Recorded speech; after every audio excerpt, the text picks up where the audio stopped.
Hi guys, মই ৰিজুৱে সকলোকে পুনৰবাৰ স্বাগতম জনাইছোঁ মোৰ অন্য এটি ভিডিঅ'লৈ।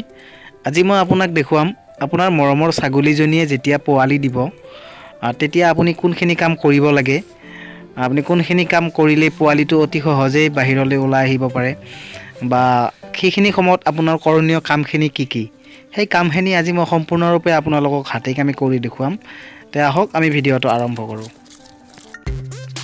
হয়, আপোনালোকে দেখা পাইছে এই ছাগলীজনী বৰ্তমান পোৱালি প্ৰসৱ কৰিব।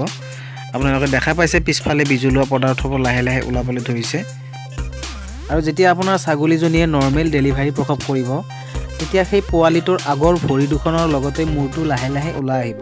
তেতিয়া আপুনি হাত দুখনেৰে লাহে লাহে ধৰি পোৱালিটো কষ্ট নোপোৱাকৈ লাহে লাহে টানি আনিব। আৰু তাৰ পিছত পোৱালিটো ওলাই অহাৰ লগে লগে মুখখন নাকটো ভালদৰে কাপোৰেৰে মুচি দিবলৈ চেষ্টা কৰিব যাতে সি ভালদৰে উশাহ নিশাহ ল'ব পাৰে। তাৰ পিছত কাণৰ ফুটাৰে আপুনি হাৱা মাৰিবলৈ চেষ্টা কৰিব যাতে কাণৰ পৰ্দা সম্পূৰ্ণৰূপে হাৱা প্ৰৱেশ কৰিব পাৰে আৰু সি ভালদৰে শুনা পায়। তাৰ পিছত আপোনাৰ কৰণীয় কাম হৈছে পিছফালৰ ঠেং দুখনত এইদৰে ধৰি পেলাই আপুনি এনেদৰে থপৰিয়াই দিব যাতে বিজুলীয়া পদাৰ্থবোৰ লাহে লাহে বাহিৰলৈ ওলাই যায় সোনকালে। আৰু ভালদৰে আপুনি কাপোৰেৰে শুকান কাপোৰেৰে মুচি দিবলৈ যত্ন কৰিব।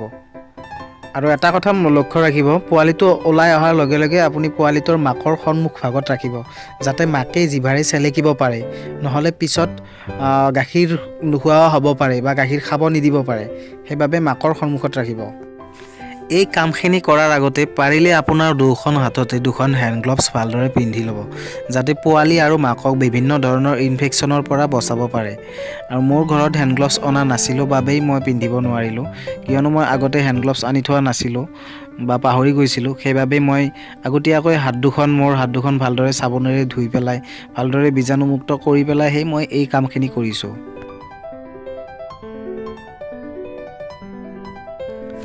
আৰু পোৱালিটোৰ গাটো সম্পূৰ্ণৰূপে মচি দিয়াৰ পিছত আপোনাৰ কৰণীয় কাম হ'ল পোৱালিটোৰ চাৰিওখন ভৰিৰ খুৰাকেইটা বাঢ়ি অহা বগা অংশ টুকুৰা আপুনি লাহে লাহে এৰিয়াই দিবলৈ চেষ্টা কৰিব। আৰু এইটো কৰিলে ছাগলীটো বহুত বেছি বয়স হোৱালৈকে ভৰিৰ খুৰাটো নাবাঢ়ে বা কাটিব লগা নহয়। আৰু এইটো নকৰিলে ভৰিৰ খুৰাটো বাঢ়ি যায় আৰু ডাঙৰ হ'লে আপুনি কাটিব লগা হয়। আৰু নাকাটিলে বহুত বেছি কষ্ট পায় ছাগলীজনী, খোজ কঢ়াত বহুতেই অসুবিধা হয়।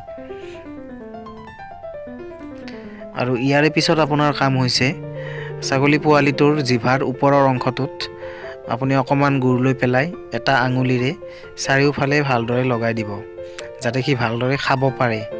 আৰু এইটো কৰিলে হ'ব কি আপোনাৰ ছাগলী পোৱালিটোৱে সোনকালে গাখীৰ খাব আৰু পেটত যদি কিবা জাৰ্ম আছে সেইবোৰ বাহিৰেৰে ভালদৰে ওলাই যাব। আৰু যদি ঠাণ্ডাৰ দিন হয় অকণমান জুইৰ সেক দিবলৈ চেষ্টা কৰিব আৰু মাকৰ প্ৰথম গাখীৰখিনি পেট ভৰাই খুৱাবলৈ যত্ন কৰিব।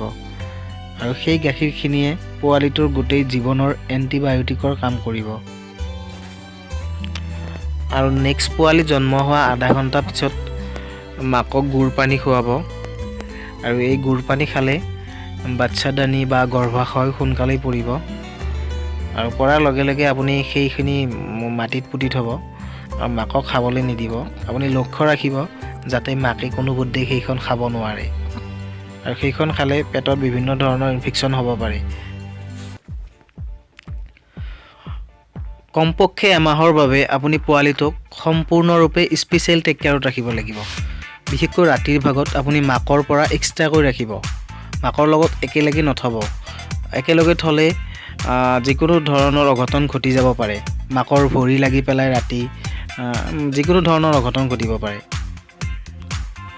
আৰু পাৰিলে প্ৰতি 3 ঘণ্টা 4 ঘণ্টাৰ মূৰে মূৰে অন্ততঃ 3-4 দিনলৈকে আপুনি ধৰি ধৰি গাখীৰ খুৱাব। যদি ৰাতিৰ ভাগত সম্ভৱ নহয় তেন্তে আপুনি শোৱাৰ আগে আগে অৰ্থাৎ 10টামান বজাত বা আপুনি যেতিয়াই শোৱাৰ আগে আগে পোৱালিটোক গাখীৰ খুৱাই পেলাই নেক্সট আপুনি ৰাতিপুৱা গাখীৰ খুৱাব। আৰু এবাৰতে একেবাৰে পেট ভৰাই গাখীৰ খাব নিদিব, নহ'লে পোৱালিটোৰ ডায়েৰিয়া হ'ব পাৰে। আপুনি কমকৈ ঘনে ঘনে গাখীৰ খুৱাব। আশা কৰোঁ এই কথাখিনি ফ'ল' কৰিলে আপোনাৰ পোৱালি এটাও নষ্ট নহয় বা মৰ্টেলিটিৰ সংখ্যাটো বহুত গুণেই কমি যাব।